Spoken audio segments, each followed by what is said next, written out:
Okay, we start.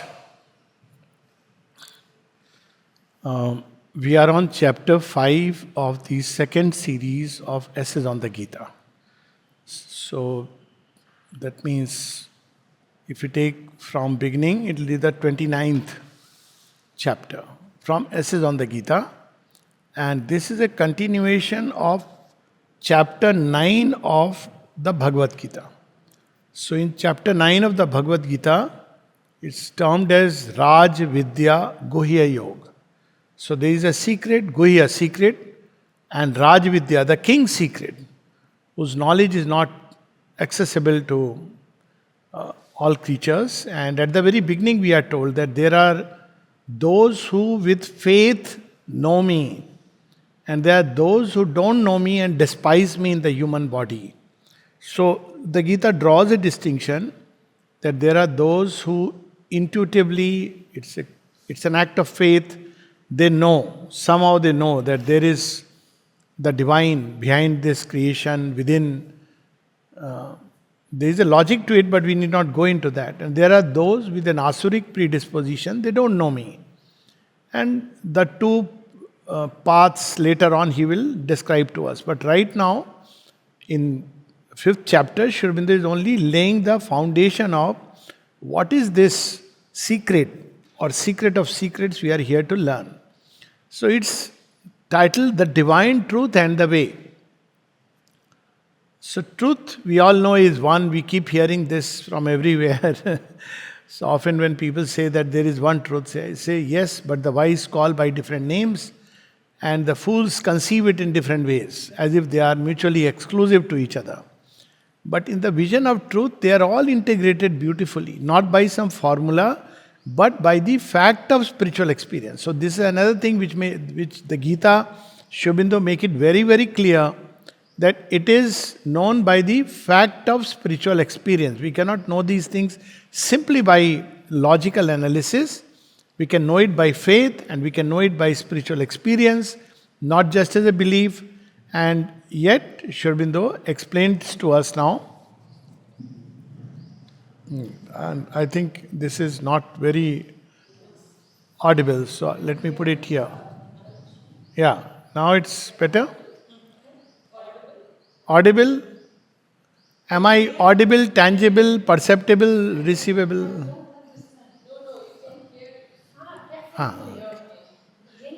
Yeah. So the divine truth is being revealed to us, the truth of the divine and how he is there and is not, is in the cosmos but not in the cosmos, is in every creature but not in any of them. These are the paradoxical terms that the Gita itself says. If you read chapter 9, and that's why it's called as secret of secrets. So you see Sri Krishna speaking in terms that are paradoxical.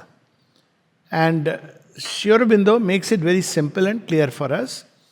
And to me, it all comes as an image. So I can share the image, and with that image, it becomes very easy to understand what is following. So the image is, let's say, of a author writing a book. So he writes a book, and then he writes another book, then he writes a third book and fourth book. So can we say of the author that he is contained in the book? The answer will be yes and no. In a sense, he is there in the book, where else the book has come from. But in a sense, he is not there in the book, he exists. Even if there was no book ever written, he would still be there. So there is this status of the divine which transcends his creation. So this is the first truth we have to understand, that he transcends his creation. Then there is the second aspect of the divine where he creates this book. Now this book comes in a certain space-time context. Say the Mahabharata.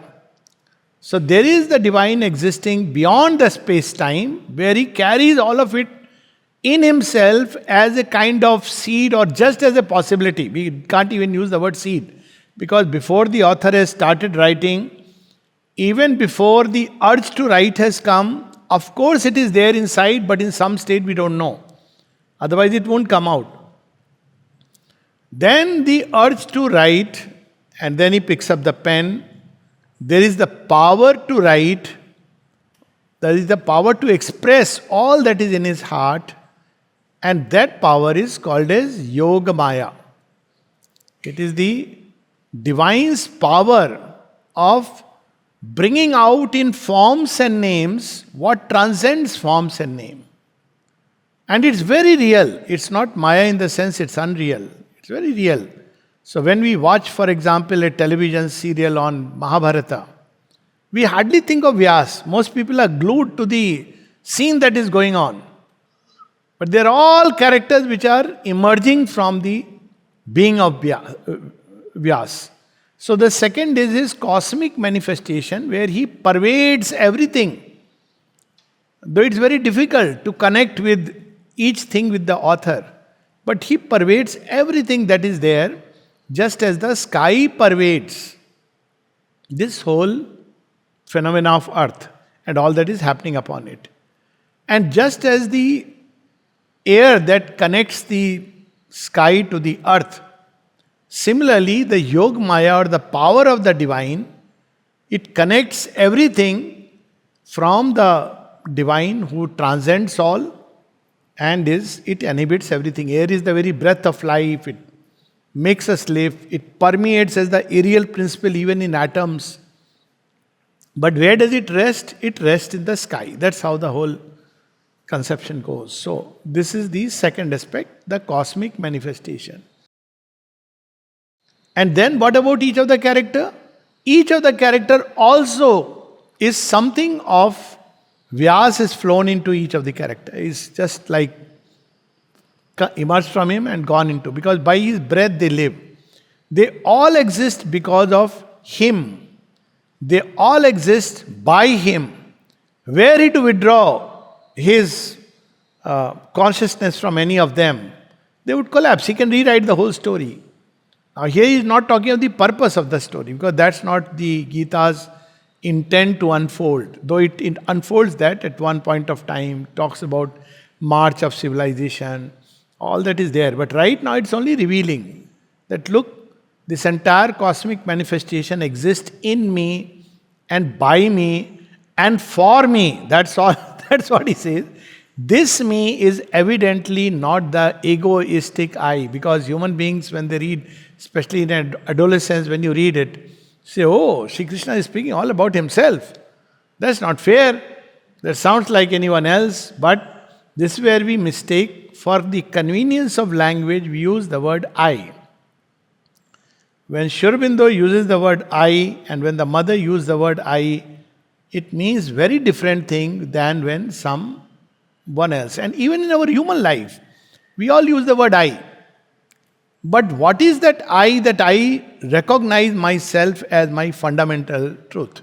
Even at the ego's level, we are using the same word because language, limitation of language.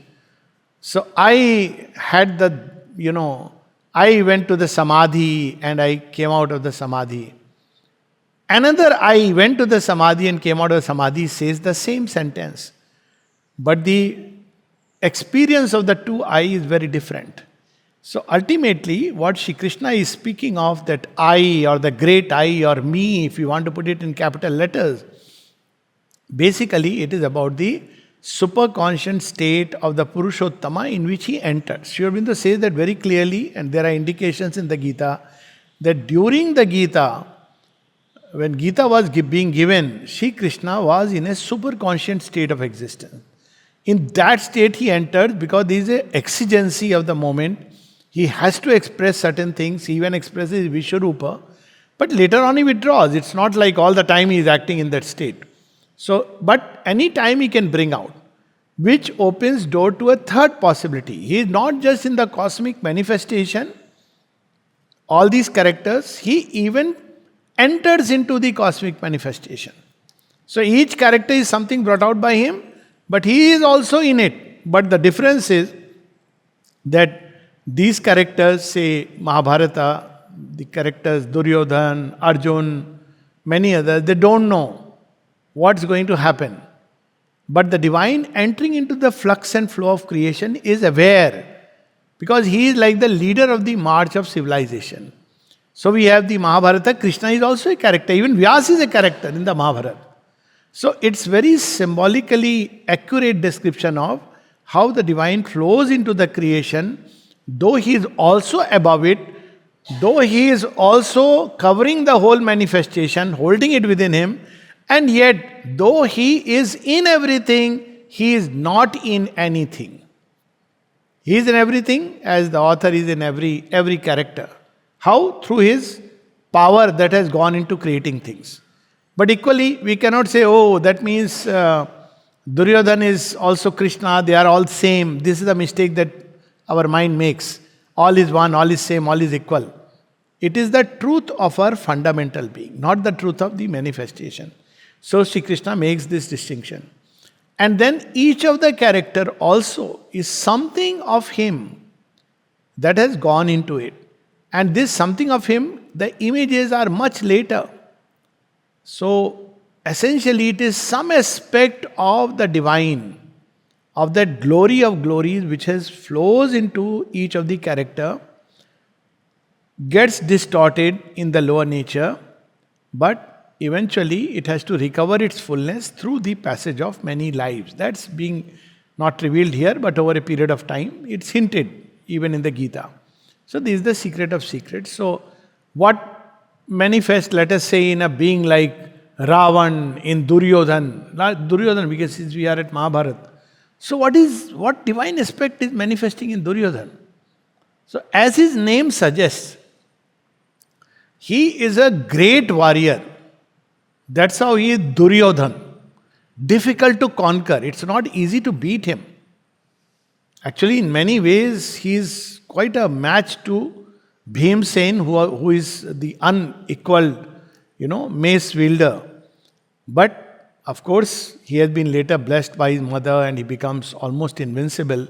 But otherwise, he is a very strong. He will not easily give up. So there are aspects in everyone which are divine, but in a very seed state. They have been conceived by the divine.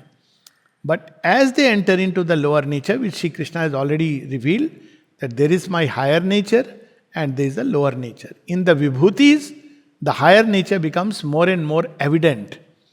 But in the lower manifestation here, they are not manifest. So, or they get distorted. And how to touch this higher nature, divine nature in us, that key has been given to us, that is Swabhava. So if we act according to the Swabhava, and we are not afraid of the cycles, we are not wanting to run away and escape into nirvana, then we will be participating in the great consummation, the divine becoming that is happening in creation. But if we run away from this creation, everybody has the freedom, though it's not so easy because there is a reason why creation has come into existence, then we create a gap in the entire structure.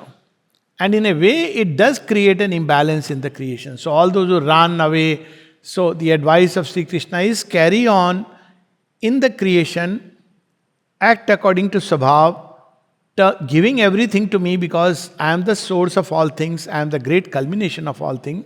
And therefore, not only you will progress, but you will help in the march of mankind. This is exactly what he says, why I am working, I continue to work ceaselessly day and night. Shri Krishna says, because if I were to drop away, saying that I don't need anything, then the creation will collapse. So each soul which is trying to escape is in a way increasing the burden of the exchequer on all others who are here. So this is the problem of the nirvanic path. Not that people are free to do as they like, and probably some do reach nirvana, but it's not easy. It sounds attractive because the Yog Maya has built it in such a way, and one can only, that's why it is said, only by the grace of the Lord you can escape. Because He has to sanction. Yog Maya will not let you free. It is the grace of the Lord who can set you free. But then Shri Krishna gives an alternative in the Gita. You can be free You can be fully within me and yet you can continue to act. This is the whole purport of the Gita. That you don't have to run away, you don't have to cut the cycle of birth and death out of fear. You should be great souled. That is the word that the Gita uses, great souled. So there are two kinds of being, great souled and weak souled. So great souled throw themselves in the cycle of creation, go with it consciously. They turn to the divine. They act according to the Svabhava and adore the divine, offer their works to him as sacrifice. They are not afraid of death, they are not afraid of birth, they are not afraid of life. Because they know all becoming is ultimately the being extending himself into this creation. So this is the logic. Now the pure Advaitin will say, now we can take several stances with regard to this divine truth. Somebody who sees only the author, he says all this has no meaning, I want to meet the author. So author is distinct from the book. You can say that. You're right. But the book doesn't exist independent of the author. This is the distinction which one has to make. So either we have to say that author was a fool that he wrote the book, or somehow the book came into existence, author has nothing to do with it. Or else we have to accept that yes, the author is beyond the book, but the author expresses himself through the book. And both stances have their own validity. In fact, the author extending into the book, though beyond, is a more complete truth. So that's what the Gita is here to teach us. Samagram Mam, and the second is Vasudevam Sarvamiti. So with this background, we'll just read a few passages. The divine truth and way. Shubinda's even titles are so interesting. It's on page 311. He's not saying the truth and the way. Because he has explained to us, truth is beyond the immutable Brahman, beyond the mutable and the immutable as the Purushottama, so the divine truth. Now this is important because only if there is a being of the divine, that adoration, sacrifice, all these things have a meaning. So at least I used to have this personal problem, if I may say so. Every time I read the Upanishads, all of them during my college days, and I used to say, I can't love this God. So what do I do with my emotions? I can't love Brahman, impersonal, all this beyond, he has nothing to do with the world. That doesn't engage my being fully. It can engage my mind. Maybe in meditation I may try to come in touch with that, but it doesn't interest my heart. It doesn't engage my life. So what's the point of this kind of a reality which is disconnected from the world? It is true, just as the author also exists independent of the book. But at the same time, it's not complete. It doesn't give us sense of this creation where I exist. But if we take it that the divine is supracosmic, transcendent, if we take it that the cosmos is his manifestation, and if we take it that each individual, something of him dwells in the individual, then it gives me a basis for my relationships with this world of creatures and with the divine himself. So this used to be at least my personal problem, intellectual problem as a 17, 18-year-old, that this is too much. I understand Brahman is there, but how do I connect with people in the world? I become nirmohi, I become indifferent, I don't care. Line between, insensitive indifference and the nirvanic peace can be very thin. And it's easy for one to get deluded into the other. Look at Aurobindo, full of compassion, the role of humanity. But the whole truth, this is the difference. So the divine truth and the way in the very first passage is very powerful. So he speaks of the integral secret and the seeker of perfection. So perfection is slight difference from liberation. Liberation is important. First we have to understand that there is a greater truth. But perfection is the fullness of our being, and that fullness exists in the divine. So we can connect with the divine in all its fullness and yet continue to act here. This supreme secret is the mystery of the transcendent Godhead, who is all and everywhere, yet so much greater and other than the universe and all its forms, that nothing here contains him. See, the paradox starts. So he is all of this, and yet he is beyond all this.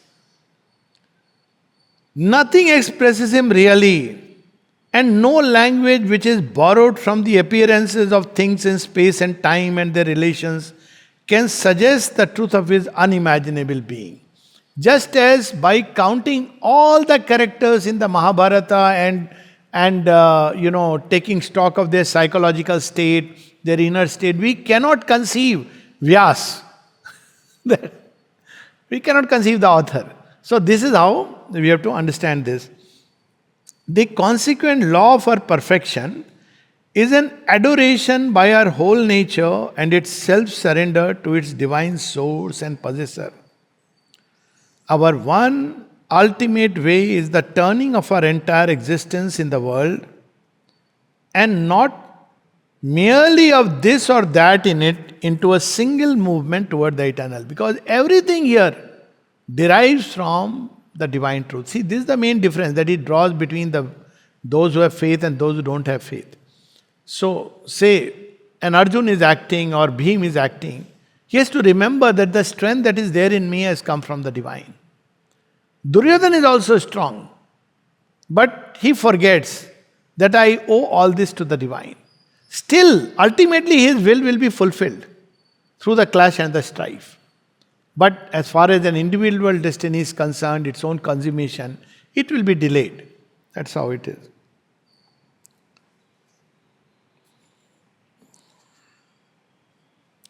By the power and mystery of a divine yoga, we have come out of his inexpressible secrecies into this bounded nature of phenomenal things. By reverse movement of the same yoga, we must transcend the limits of phenomenal nature and recover the greater consciousness by which we can live in the divine and the eternal. So, there is a very interesting real life story of this. Real life story means of one of the characters who had played the role of Krishna in a serial. Sarvadaman Bhattacharya. He had played the role of Krishna in a serial. Why did he play the role? Because, somebody paid him money and he said, okay, fine, I'll play the role. He played it well. After that, he said, I just couldn't take up any role. He got fascinated by the whole character. Who is Krishna? Up till then, he has not really explored. Same thing happened with Arun Govil, who played Ram. He just couldn't accept any other role. So, initially, our entry may be through any door. But slowly, his being grows upon us, we get fascinated, attracted, and this character becomes one with that original character of whom this is a replica. So this is the example of. And wherever they went, people used to adore them and touch their feet and all kinds of things. The supreme being of the divine is beyond manifestation. The true sempiternal image of him is not revealed in matter, nor is it seized by life, nor is it cognizable by mind. Achintya Roop, Avyakta Murti. What we see is only a self-created form, Rupa, not the eternal form of the divinity, Swarupa. There is someone or there is something that is other than the universe, inexpressible, unimaginable, and ineffably infinite Godhead beyond anything that our largest or subtlest conceptions of infinity can shadow. So this is the origin of certain philosophies that have discarded the entire creation, entire manifestation, all the gods, all the individuals, as if they are invalid. So now there is a partial truth that yes, there is the transcendent who is beyond everything. And to start with, we have to seek him, because that is the highest truth from which all has emerged. But the whole problem is, after seeking him or finding him, do we entirely rubbish this cosmos and creation, leaving a big gap in our understanding, or participate in it consciously? This is the main difference. So on page 312, almost in the middle, he is not in them. It is not in them or by them that he lives, moves, or has his being. God is not the becoming, he is describing the transcendent. So that aspect which goes beyond. It is they that are in him, it is they that live and move in him, and draw their truth from him. They are his becomings, he is their being. So this is the first fundamental truth that we have to realize. In the next paragraph, and even to say of him that all exists in him is not the whole truth of the matter, not the entirely real relation, for it is to speak of him with the idea of space, and the divine is spaceless and timeless. Space and time, immanence and pervision and exceeding are all of them terms and images of his consciousness. So here again it is like, before even these characters have taken shape or form, they exist in him as some fundamental truth. And then slowly they take the form as an idea, then an image, and then the expression. The characters are developed by the power, the Yoga Maya or the divine power, which is secret in everything. So we have this interesting anecdote of the mother about the war. She was saying, say something about the war. I said, I can't talk about the war. But something comes about the war. So when mother was asked, about Pakistan, she said several things. One of them she said, which now we are discovering. She said that, all these organizations, United Nations and the United States, they are being moved by the adverse forces. She told that. And they must be converted for the good of the world. Very clearly she said, they are being moved by adverse forces. And the reason she said is, they are supporting Pakistan. This was the word. And she said, Pakistan will split into different parts.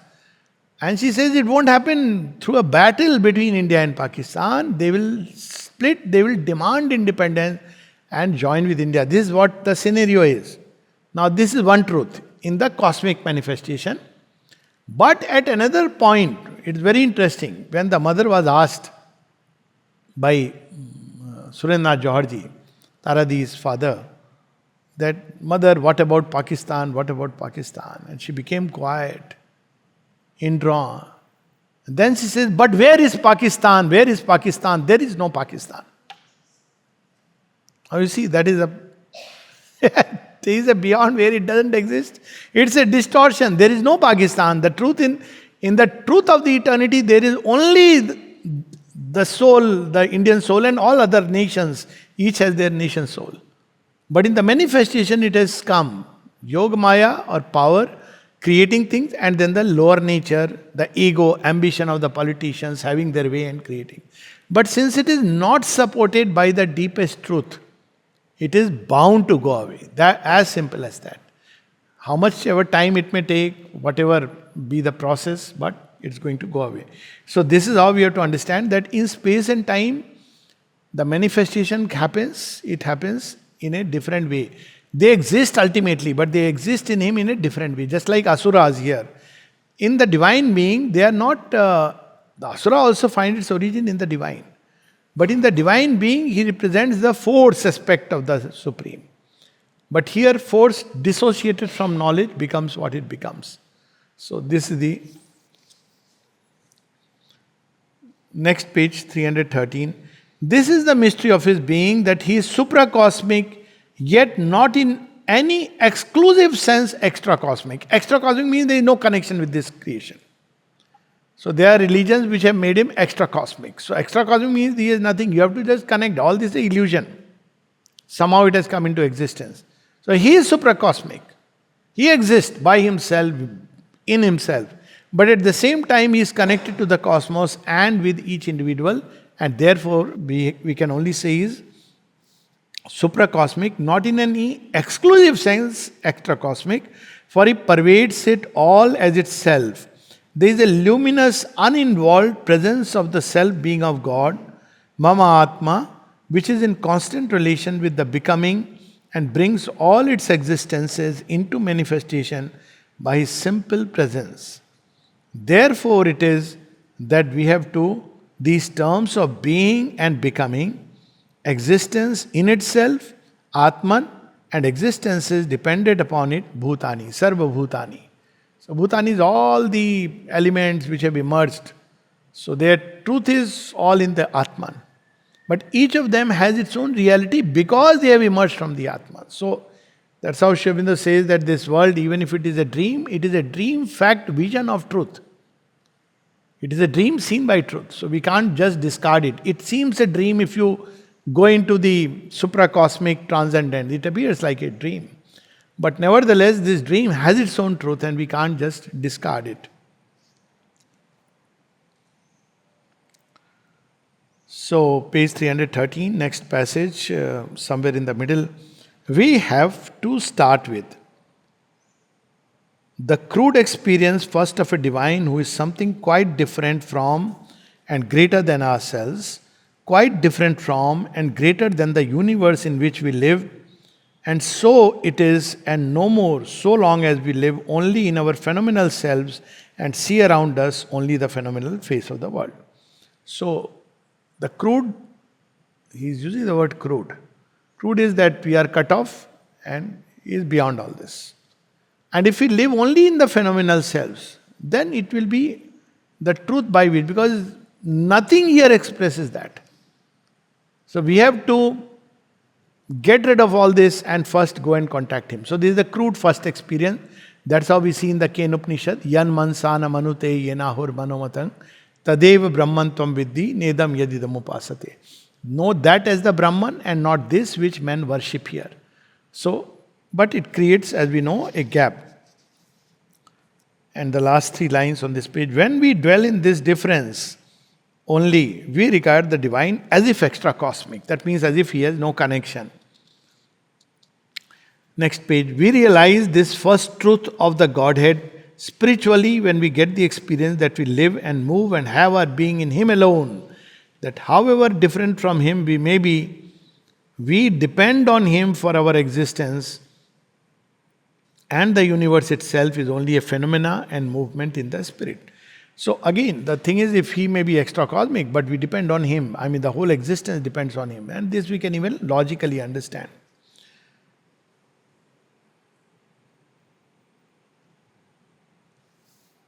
Then we can, he stresses this point again and again. So page 315.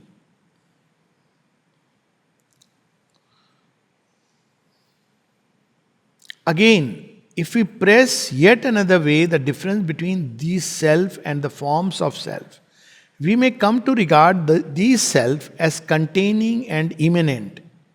We may admit the truth of omnipresent spirit, and yet the forms of spirit, the molds of its presence, may affect us not only as something other than it, not only as transient, but as unreal images. So we'll see people, when mother's chair is put, they will say, oh, that's a chair.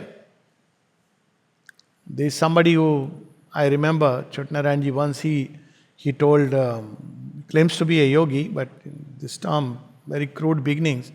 He said, I don't go to Pondicherry, I don't need to go, because there it's just a tomb. Some people use like that, a tomb.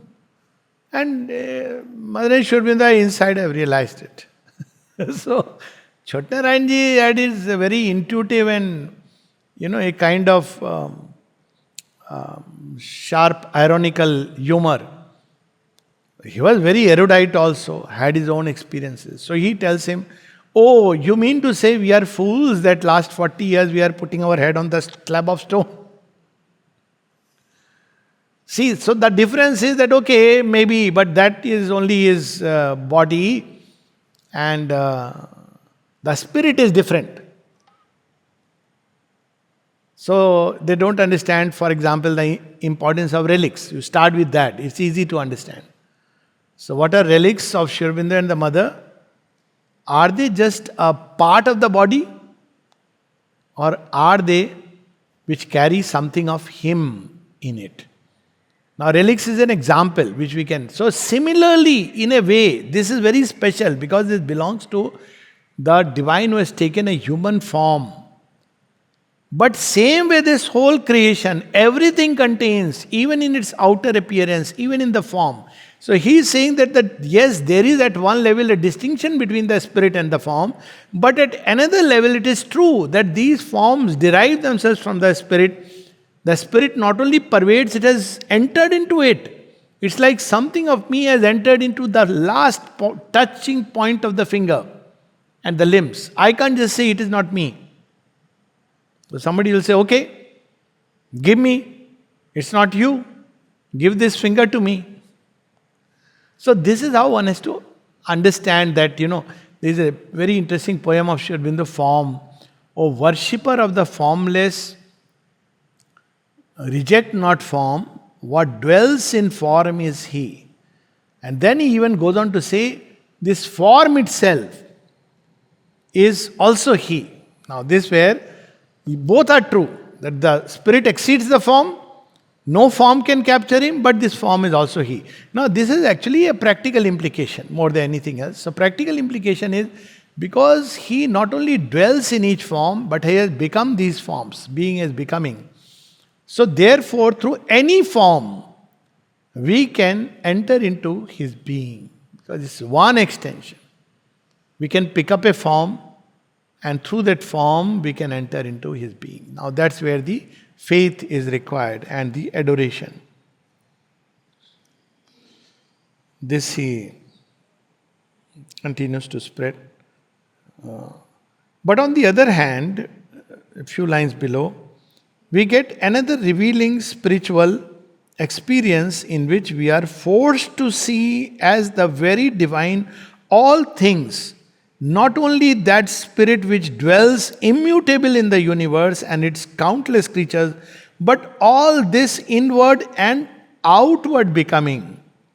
All is then to us a divine reality manifesting himself in us and in the cosmos. See, that is Sri Aurobindo's experience in Alipur jail. He started with this grand experience. He did not see just that the divine is in the tree, but he looked at the tree and saw it as Vasudeva. He looked at the bars in the prison and saw them as Vasudeva. He looked at the little bowl and saw it as Vasudeva. He looked at the judge and saw it as Vasudeva, not Vasudeva is in them. So this is the subtle difference. But one has to start with beyond. Because first we have to contact that. Then we have to see this whole cosmos. Then each creature as the spirit pervading the form. And then the form itself becoming is something of him. So whole creation, that's why Shri Krishna speaks of the Ashwath tree. Its roots are above, from there it extends below. So don't cut it. There is a truth that divine is beyond this creation. But it is also true that he extends into the creation not only as the spirit but has become these forms through his Yoga Maya. So this is where he is leading us.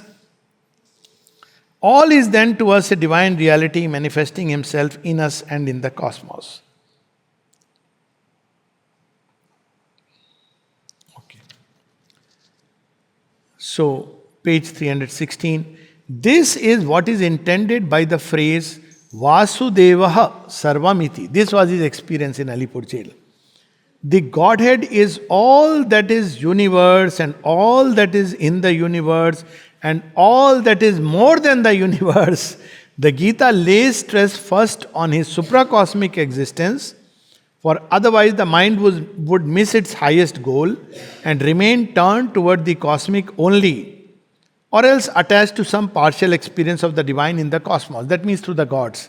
So gods belong to the cosmic manifestation, one may remain attached to one of them. But he is beyond. It lays stress next on his universal existence, in which all moves and acts. For that is the justification of the cosmic effort. Otherwise there will be no meaning, no sense. It will all be a meaningless tale. And that is the vast spiritual self-awareness in which the Godhead, self-seen as the time spirit, does his universal works. Next, it insists with a certain austere emphasis on the acceptance of the Godhead as the divine inhabitant in the human body. So now comes that Manushi Tanu Ashritam, where he says, I am in all. Now see, he is speaking paradox. I am not in them. But again he is saying that I am in the human creature. So that's why he uses the word austere emphasis. It's not just in general. So austere here is that, well, he is emphasizing. He is in all things at some point. He says, in fact, I am not in all things. And then he says, everything is in me, yet nothing. And then he says that I am in the human body. Manusi Tanu Ashritam. This is something which the Gita emphasizes a lot.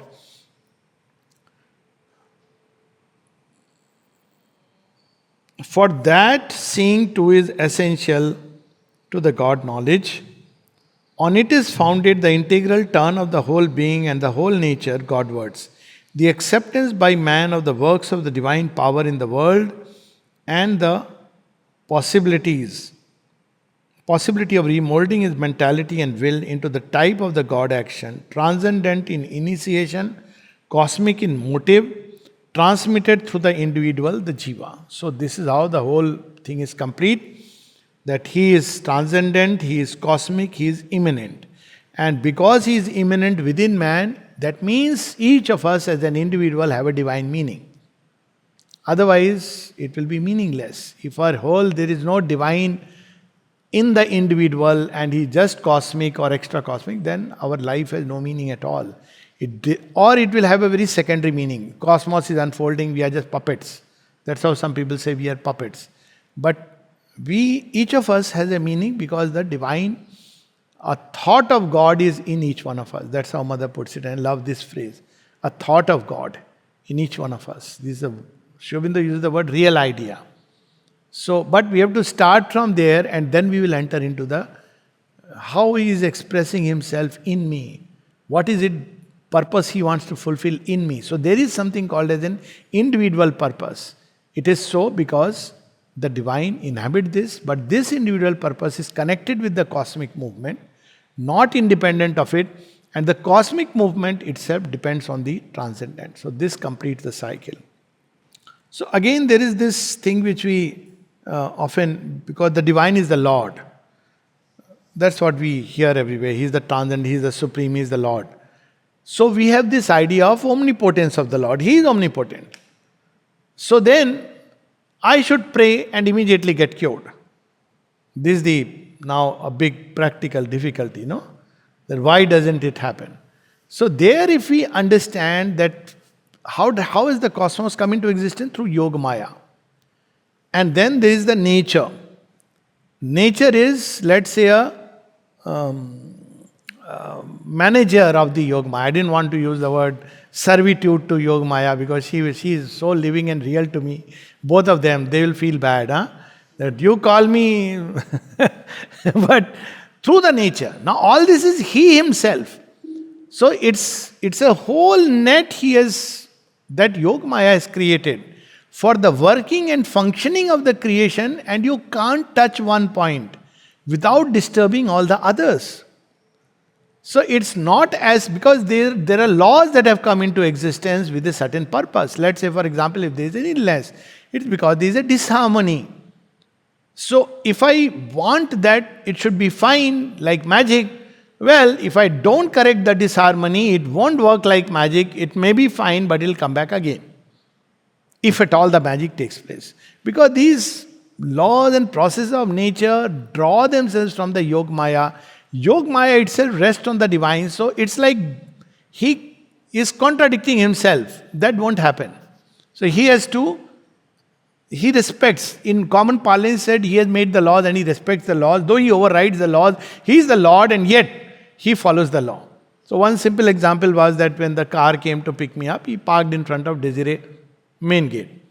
So I told the watchman, I said, yeah, you're not supposed to. So his logic was that he has come to pick you up. I said, that doesn't matter.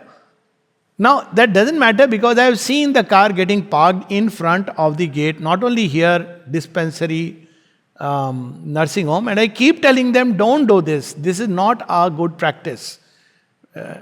Even if a VVIP is coming, don't do this. Don't block a door because, it should be free movement. Just park a little friend. What is there? The VIP can walk 4 steps. What is the problem? So, even though this rule, I am giving a human example. I am the one who has sort of told them, keep insisting on them. Now, when it's for me, can I break the rule? I won't break the rule. Because it's not a question of my breaking the rule, it sets a different precedence altogether. It disturbs the arrangement of things which have a certain purpose. So that is how, though the divine can do it, he won't do it unless it's really necessary. Why does it still? Well, if supposing there is a very serious patient coming who can immediately needs, yes, the rule can be broken. So that's where we have to understand that he works through certain cosmic rules, cosmic laws, and that's why there are three levels at which it operates as far as the workings of nature go. One is the law of karma, which we'll not talk here, that comes much later in the Gita. Second is the cosmic law. There is a universal compassion which acts through the net of the law. And the third is the divine grace. So divine grace can completely change all this. So though he is the Lord, and it's true because ultimately everything comes from him. So there can be no other Lord. But our understanding of the Lord is that arbitrarily he should keep acting according to my whims and fancies. Whenever I tell him do this, he must do this. If he doesn't do it, then where is he the Lord? No. Lord is Lord. He will act according to his will, not according to my will. So this is what he describes.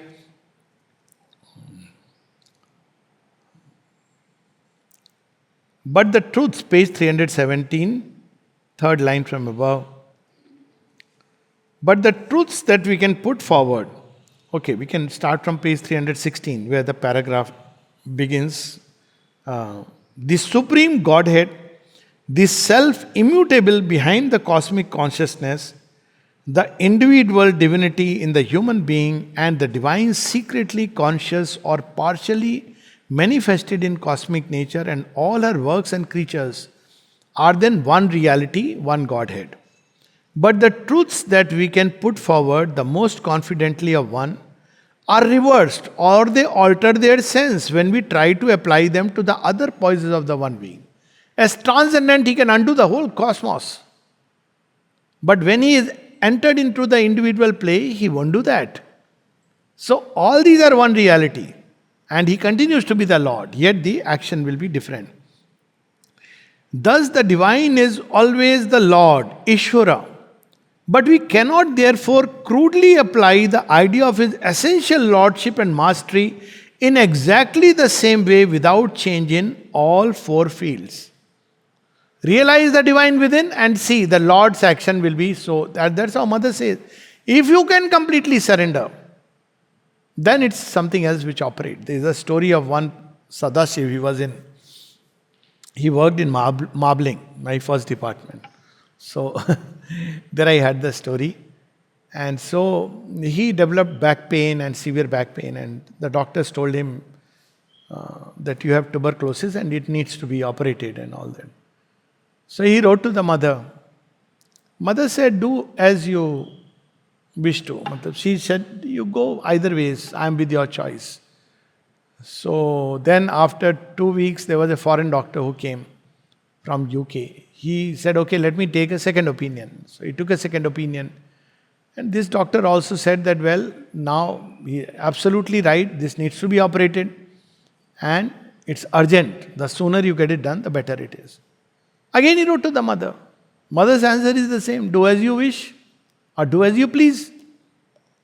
He said, I don't know what to do. So he said, Mother, I don't know what to do. You decide what I should do. The moment he says that, Mother's reply comes. That you must know that ultimately it is only faith and complete surrender that can cure you. Now this came straight from the mother. No via media. He said, okay, I'll do this.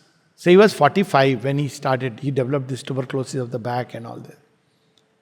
And slowly everything went away and he lived till 85. This never troubled him again. Now this required, see the whole thing it changes. He changed the field completely. So that means you have to discover this inner Godhead. It's not magic which just works randomly. It's like if Markandeya has to get rid of this destiny that in 12 years he is going to die. He must discover Mahakal within him and surrender himself completely. We want to do a shortcut. Shortcut is short circuit. That doesn't work. So that's why Mother would sometimes say, have faith, seeing the person. Sometimes she will say, take the medicine. So when someone asks, tell me one thing, what I should do, take the medicine or have faith. To someone else, he says, take the medicines and have faith in the grace. Both. So it all depends on this field. That truth cannot apply. This crude idea of divine omniscience and omnipotence. We have to understand that yes, He is the Lord. That doesn't mean he is arbitrarily going to do anything and everything. Otherwise, then this everything will be so nice, hunky dory. Everybody sat together one day and said, prayed, hallelujah, all good. So there is a way. So that's what he says, that he is himself then nature. As the divine manifests in cosmic nature, he acts in close identity with nature. He is himself then nature, so to speak, but with a spirit within her workings, which foresees and forewills, understands and enforces, compels the action, overrules its result. So that's how he operates when he enters into nature. He doesn't just arbitrarily act. That, as the transcendent, he is the Lord. Here also he is the Lord, but he is running with nature, saying, oh, turn this way, oh, no, this will be better. You get those intuitive flashes, glimpses, and even if the result is something which could have been very worse, it overrules the results. That's how the divine action is in cosmic nature. As the one silent self of all, he is the non-doer, and nature alone is the doer. So this is the one aspect. And then few lines below, he by his immobility transmits the power of the Supreme Godhead through the compulsion of his pervading motionless presence and supports its workings by the equal regard of his witness self in all things. As the supreme supracosmic Godhead, he originates all, but is above all. He compels all to manifest, but does not lose himself in what he creates or attach himself to the works of his nature. So if you ask the transcendent God, he'll say there is no cosmos, there is no creation, there is no you, just enter. Door shut, finished. But when you discover the divine within, now you see it's the same divine, but he's flowing with nature. You get a guidance. If you enter into contact with the cosmic divine, you can foresee the play, understand what direction it is taking. And of course, you are always free because the transcendent God is free of all this. So it has a practical implication.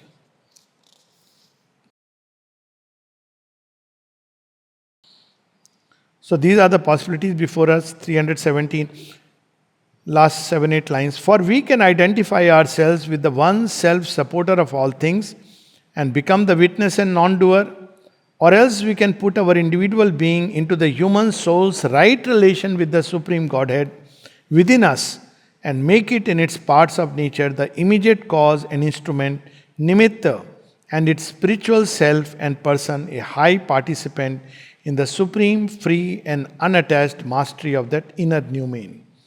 This is a thing we have to see clearly in the Gita. So that's the basic difference. One is that, we can say silent, non-doer, immobile self, or we can put in relation with the self within. And then page 318 says, all are situated in me, not I in them. And yet all existence are not situated in me. Myself is the bearer of all existences, and it is not situated in existences. And then he says, Manusim tanum ashritam. His abode in the human body, and that the recognition of this truth is necessary for the soul's release by the integral way of works and love and knowledge, which is what is the theme of the second chapter. If there is only the transcendent, where is love, where is works? This is probably self-knowledge. But again, a limited self-knowledge, not the knowledge of the workings in the creation. But if there is God within, there is guidance, there is knowledge, there is works, there is adoration, all these things. And they are one Godhead. Yet in their functionality, they are different because they have to, according to the field of action.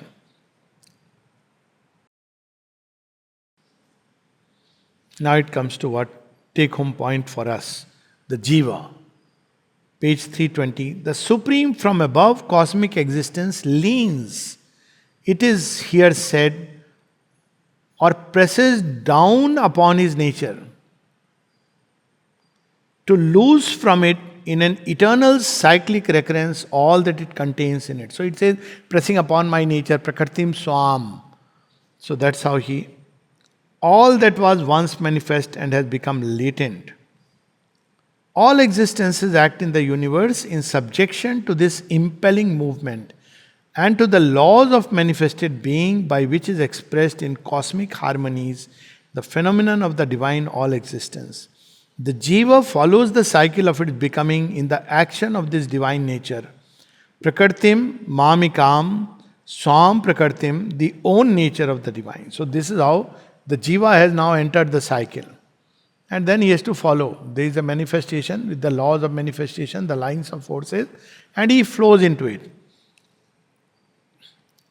Few lines below. Ignorant, it is subject to her cyclic whirl, not master of itself, but dominated by her. Avashah, Prakartir, Vasat.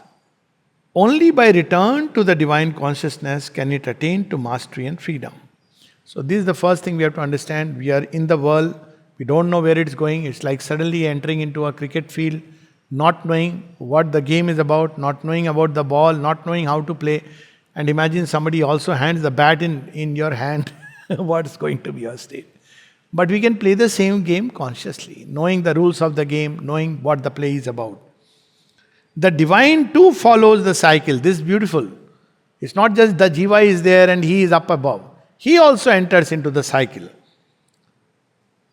Not as subject to it, but as its informing spirit and guide, not with his whole being involved in it, but with his power of being accompanying and shaping it. He is the presiding control of his own action of nature, Adhyaksha, not a spirit born in her, but the creative spirit who causes her to produce all that appears in the manifestation. So this is the basic thing, that he also enters, and that's how we have the Vibhuti and the Avatar, which finally, in the cycle he has entered, and in one odd life, he manifests himself, the full Godhead that has entered into the cycle. And finally, page 321. Those who ignore his presence, who despise because of its masks the divinity in the human form, are bewildered and befooled by the appearances of nature, and they cannot realize that there is the secret Godhead within, whether conscious in humanity as in the avatar or veiled by his Maya. So this is the important take-home point for all of us, that God dwells within us, and in the avatar he becomes manifest. That's why the rule, follow the avatar, follow his leading, what he is saying. Our mind cannot conceive, it cannot understand. It must learn to be quiet and subjugate, understand that, well, there is someone out there and someone in here and someone all around who is conducting these affairs. And when he comes as an avatar, it becomes so easy. And again, see, to come as an avatar as Sri Aurobindo and the mother, nowhere in the entire history of spiritual literature we have such a detailed guidance given ever to man. It's amazing, mind-boggling. And yet, the books lie in the showcases. That's a different story. Those who are great-souled, who are not shut up in their idea of ego, who open themselves to the indwelling divinity, know that the secret spirit in man, which appears here bounded by the limited human nature, is the same ineffable splendor which we worship beyond as the Supreme Godhead. He is playing as bound and come with us in the prison. And the great soul understand it. So they don't want to run away because he is there. What is there? 10 lives, he will be there with us. What is there to be afraid of?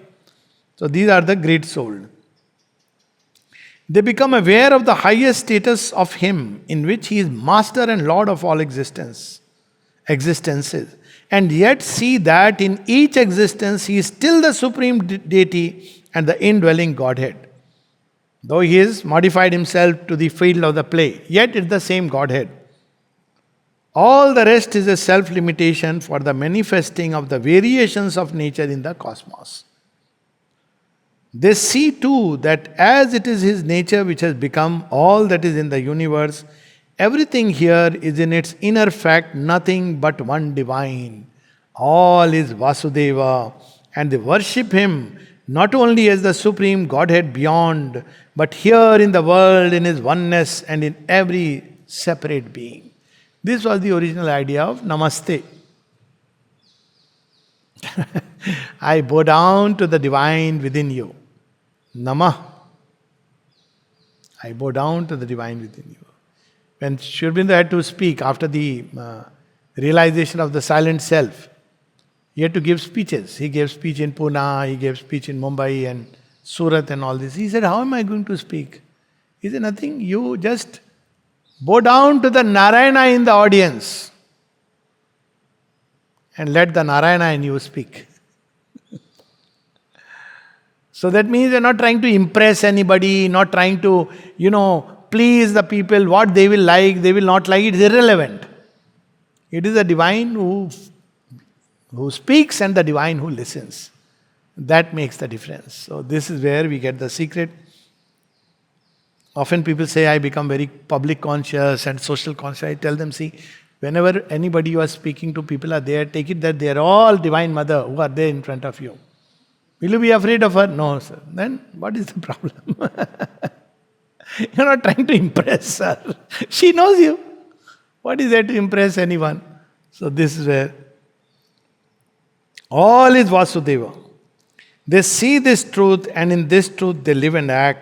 Him they adore, live, serve, both as the transcendent of things and as God in the world, and as the Godhead in all that is. Serve Him with works of sacrifice, seek Him out by knowledge, see nothing else but Him everywhere, and live their whole being to Him, both in itself and in all its inward and outward nature. This they know to be the large and perfect way. For it is the way of the whole truth of the one supreme and universal and individual Godhead. Okay. Let's stop here. Okay, Chema.